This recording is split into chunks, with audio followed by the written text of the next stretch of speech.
सफलता बहुत बड़ी लाभ कर रहा है, वो प्राप्त कर रहा है, और माइंड भी बहुत जोर का है, प्रयास भी बहुत जोर का है, प्रयत्न जोर का है, लेकिन सफलता नहीं मिलती।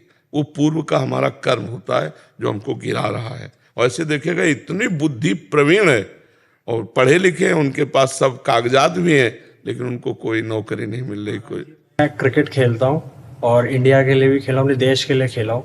और ये ऑस्ट्रेलिया में रहता है, तो हम दोनों 10 साल से क्रिकेट खेल रहे हैं। ये 5 साल से ऑस्ट्रेलिया में खेल रहा है, मैं 10 साल से यहीं दिल्ली में खेल रहा हूँ। बट लक्ष्य पे पाते पाते हम लोग लास्ट में रह जाते हैं, और हमारे साथी लोग सब अच्छे लेवल पे खेल रहे हैं।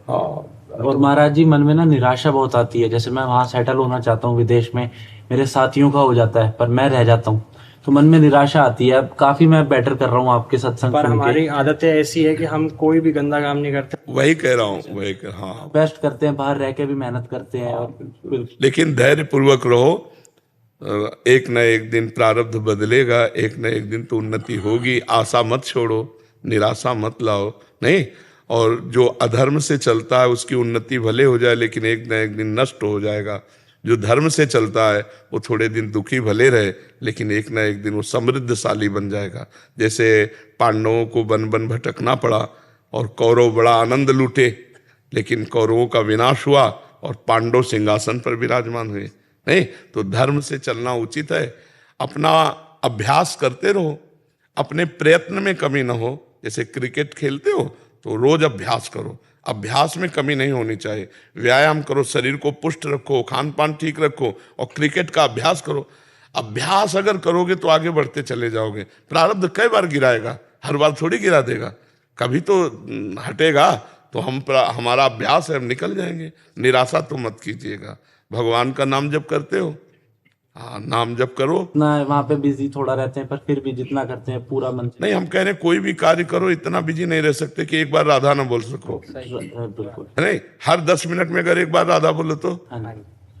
हर 10 मिनट में एक बार करो राधा। 10 मिनट खाली करो कुछ भी, फिर 10 मिनट बाद बोलो राधा, फिर 10 मिनट बाद बोलो राधा। देख लो मंगल होने लगेगा। नहीं, आपने जैसे अभी बात बताई, कोई भी दोस्त भी अगर कुछ गलत चीज बोल रहा तो मन ही मन राधा राधा बोल। हाँ हाँ, नहीं ठीक है, बहुत अच्छे। कल में काफी होता है, इधर उधर की बातें होती हैं, तो ये भी काफी सीखने को मिला। बस राधा राधा। पंकज सोनी जी इंदौर से। राधे राधे महाराज जी। राधा वल्लभ श्री हरिवंश महाराज जी। महाराज जी, आप हर प्रश्न का इतनी शीघ्रता से उत्तर कैसे देते हैं? हमारे अंदर भी ऐसी प्रवीणता आ सकती है क्या? कै साल के हो? 35 साल का। 35 में तो हम वृंदावन थे, पूरा एरिया छान करके वृंदावन में आ गए थे। 13 वर्ष से बाबा जी हैं, तो शास्त्र और सब संत महात्माओं सबसे मिले जुले, सब ऐसे ना।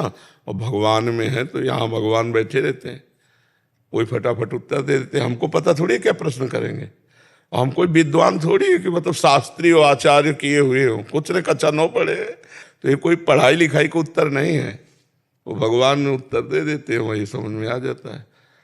तो अगर ऐसा करना है कि हमारे जैसे बनना है, तो नाम जप करो, ब्रह्मचर्य से रहो, पवित्र आहार करो, शास्त्रों का स्वाध्याय करो, तो आ जाएगी बुद्धि। बुद्धि देने वाले भगवान है। मूर्ख को भी ऐसी बुद्धि दे दे कि बड़े बड़े विद्वान चुप हो जाए। काशी में भी समय गुजारे हैं महाराज जी आप? काफी समय, काशी में काफी समय। 35 वर्ष की आयु में वृंदावन प्रवेश हो गया था। लगभग कितने वर्ष? तो 35 और 13 के बीच में कितना होता है? 22 साल में गंगा का किनारा, काशी प्रयाग, बस यही हमारी यात्रा रही। मणिकर्णिका तीर्थ पे 80 घाट से लेकर मणिकर्णिका तक बीच में यही हमारे निवास स्थान है। मणिकर्णिका के ठीक बगल में हम भी रहते हैं। अच्छा, काशी से ही है हमारे। अच्छा अच्छा। तो 80 घाट उस समय कच्चा बना था। तुलसी घाट के जो पीपल का वृक्ष है ना, अधिक समय वहां बैठते थे। और फिर इधर खंडहर है, हाँ। जो पीछे की तरफ खंडहर है ना, तुलसी घाट के। हाँ, तुलसी घाट के आगे चलो तो वही मणिकर्णिका घाट से लेकर के यहाँ तक, जहाँ तक विश्वनाथ जी का रास्ता है ना, हम दर्शन करके वही घाटों में रहते थे। शाम टाइम भिक्षा के लिए 80 घाट में बैठते थे, भिखारियों की लाइन में। तो जो कोई सतुआ या कुछ बर्फी ऐसे दे देता, ले लेते। मतलब भिखारियों के बीच में तो कोई आधा किलो थोड़ी मिलता था। सतुआ मिला तो शहद जैसा, जैसे चाट के पाव, तो वह कमंडल के ढक्कन में मिल जाता, और गंगा जल पान करते। रात दिन भजन, किसी से कोई मतलब नहीं, किसी नहीं तो वहां भूखे रहने का सवाल क्या।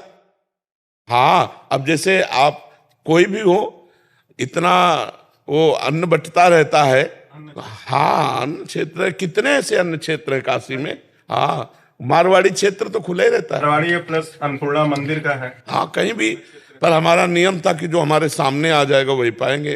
किसी के आश्रम में जाके मांगेंगे नहीं, किसी से कहेंगे नहीं, इशारा भी नहीं करेंगे, बस जो हमारे सामने आ गया वही पाएंगे। तो ऐसे कई कई दिन भगवान की कृपा से भूखे भी रहने को मिला। तो अन्नपूर्णा जी की कृपा, अन्नपूर्णा दो प्रकार से पोषण करती हैं, एक अन्न दे के पोषण करते हैं और एक ज्ञान का पोषण करते हैं। जो आहार चाहिए वही वो दे देती हैं।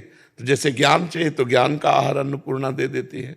तो भगवान शंकर की कृपा का मतलब उन्हीं की कृपा से आज तक है, जैसे भी हैं उन्हीं की कृपा से है। वो लाकर श्री जी के चरणों में डाल लिए और श्री जी संभाल लिए। भगवान विश्वनाथ जी की ही कृपा, उन्हीं की कृपा से प्यारे जू के चरणों की तरफ है। महाराज जी, मूल रूप से आप कानपुर के रहने वाले हैं? मूल रूप से नवनिवृत्त निकुंज वृंदावन। वो तो धोखा है यार, अगर हमारा मूल अब भी कानपुर बना हुआ था तो हम धोखे में। महाराज जी, मूल कानपुर है, अब तो लखीमपुर में है, लेकिन नहीं, हम कानपुर के नहीं हैं। कानपुर का अनिरुद्ध कुमार पांडे था, जी जी है ना। प्रेमानंद गोविंद शरण वृंदावन का है। तो अब आप जिससे बात कर रहे हो अनिरुद्ध कुमार नहीं है, प्रेमानंद गोविंद शरण है। जय